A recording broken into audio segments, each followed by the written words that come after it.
Assalamualaikum warahmatullahi wabarakatuh. Perkenalkan, nama saya Novia Asti Rahayu.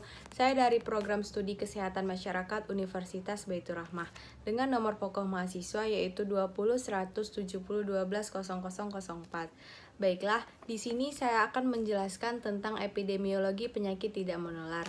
Ada 5 poin yang akan saya jelaskan. Yang pertama yaitu mengemukakan dan menjelaskan komponen ukuran epidemiologi penyakit tidak menular. Ukuran frekuensi penyakit.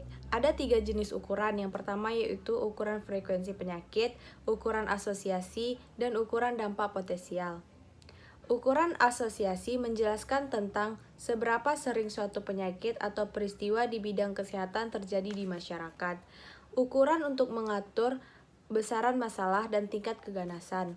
Dalam praktek untuk menetapkan prioritas masalah kesehatan. Dasar epidemiologi deskriptif.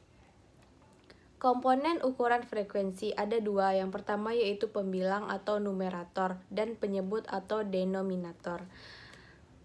Pembilang atau numerator yaitu frekuensi atau jumlah kasus yang diamati. Kasusnya yaitu yang pertama arti kasus. Subjek pengamatan yang dialami kejadian atau akibat yang tidak diinginkan. Yang kedua berupa penyakit, kecacatan produktivitas, disiplin kegagalan, ketidakpatuhan, dan kematian dan lain-lain. 2 jenis kasus, kasus insiden dan kasus prevalence. Kasus insiden yaitu merefleksikan proses patologis, memenuhi 2 persyaratan, perubahan status, periode pengamatan, misalnya perubahan status dari sehat, sakit, hingga hidup dan mati. Kasus prevalence menggambarkan status kondisi pada waktu atau periode tertentu, tidak mempermasalahkan perubahan status. Setiap kasus yang ditemui pada saat pengukuran dihitung. Kasus yang sudah sembuh atau mati tidak dihitung. Yang kedua yaitu penyebut atau denominator adalah populasi at risk. Population at risk sekelompok individu yang punya peluang untuk mengalami kasus yang diamati. Jenis populasinya yaitu populasi terikat, populasi yang anggotanya telah ditentukan sejak awal periode pengamatan dan tidak bertambah sesama masa pengamatan. Yang kedua, populasi dinamis, populasi yang selama periode pengamatan anggota populasinya dapat berubah, bertambah, atau berkurang. Jenis status menentukan jenis ukuran frekuensi. Ukuran frekuensi yang pembilangnya kasus insiden atau ukuran insiden. Ukuran frekuensi yang pembilangnya kasus prevalence atau ukuran prevalence. Baiklah, pada poin kedua saya akan menjelaskan tentang pemanfaatan incident rate atau IR untuk pengukuran faktor resiko. Rate adalah perbandingan antara suatu kejadian dengan jumlah penduduk yang mempunyai resiko kejadian tersebut, menyangkut interval waktu tertentu.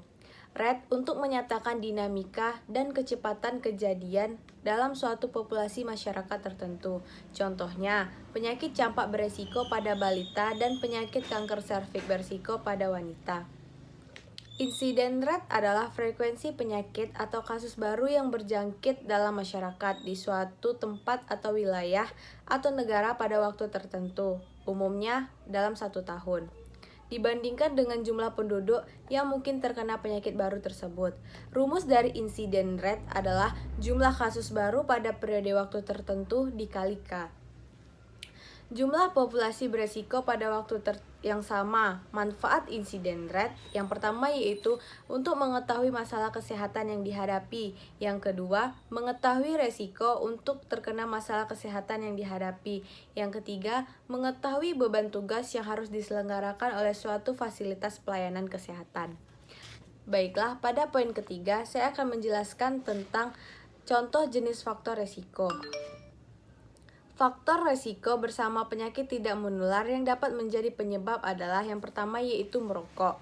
Merokok dan menggunakan rokok elektrik dapat menyebabkan kerusakan pada pembuluh darah. Yang kedua, kurang aktivitas fisik, menyebabkan penumpukan lemak dan mengurangi kebugaran tubuh. Yang ketiga, kurang konsumsi buah dan sayur, menyebabkan kekurangan serat yang bermanfaat untuk kesehatan. Yang terakhir yaitu konsumsi alkohol, memiliki dampak terhadap kesehatan hati, ginjal, otak, dan lain-lain. Jenis-jenis faktor resiko. Menurut dapat atau tidaknya faktor itu diubah. Yang pertama yaitu faktor resiko yang tidak dapat diubah, misalnya umur dan genetik. Yang kedua faktor resiko yang berubah, misalnya merokok dan olahraga. Baiklah, pada poin keempat, saya akan menjelaskan tentang analisis faktor resiko.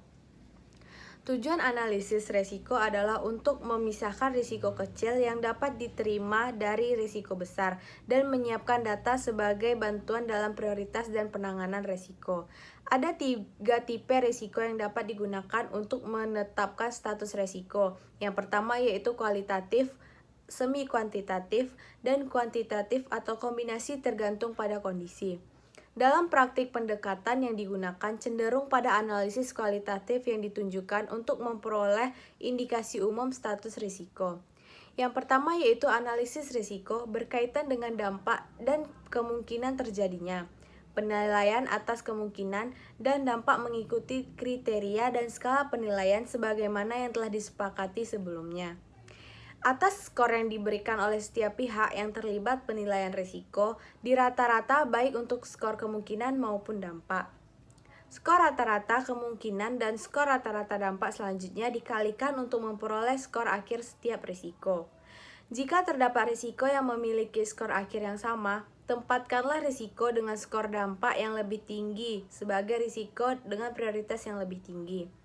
Status risiko yaitu status risiko probabilitas dikali dampak. Baiklah, pada poin kelima saya akan menjelaskan atau memberikan contoh studi faktor risiko pada penyakit tidak menular.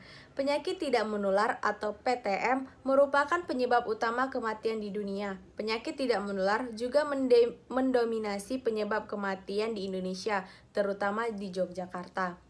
Penelitian ini bertujuan menginisiasi program intervensi masyarakat melalui pemberdayaan masyarakat untuk mengendalikan faktor risiko penyakit tidak menular di Indonesia.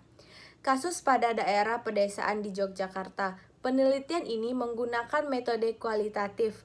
Pengumpulan data dilakukan melalui focus group discussion dan wawancara mendalam.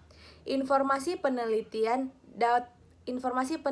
adalah tokoh masyarakat dan kader kesehatan sejumlah 23 orang.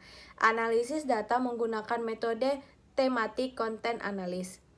Proses promosi kesehatan melalui pemberdayaan masyarakat untuk pencegahan penyakit tidak menular di Dusun Modinan adalah sebagai berikut. Yang pertama yaitu membangun kepercayaan masyarakat melalui pertemuan dengan tokoh masyarakat membahas tentang penyakit tidak menular.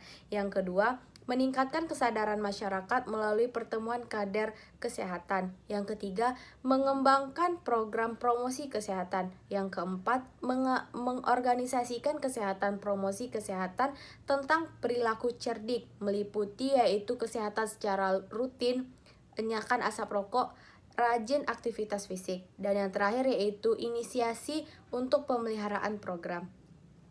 Kesimpulan promosi kesehatan melalui pemberdayaan masyarakat merupakan salah satu strategi untuk mencegah faktor risiko penyakit tidak menular. Adanya keterlibatan tokoh masyarakat, persepsi dan pengetahuan yang positif tentang penyakit tidak menular dari kader kesehatan menentukan keberhasilan program. Baiklah, mungkin itu saja penjelasan materi dari saya. Apabila ada kesalahan baik secara lisan maupun tulisan, saya mohon maaf. Kepada Allah saya mohon ampun. Wabillahi taufiq wal hidayah. Wassalamualaikum warahmatullahi wabarakatuh.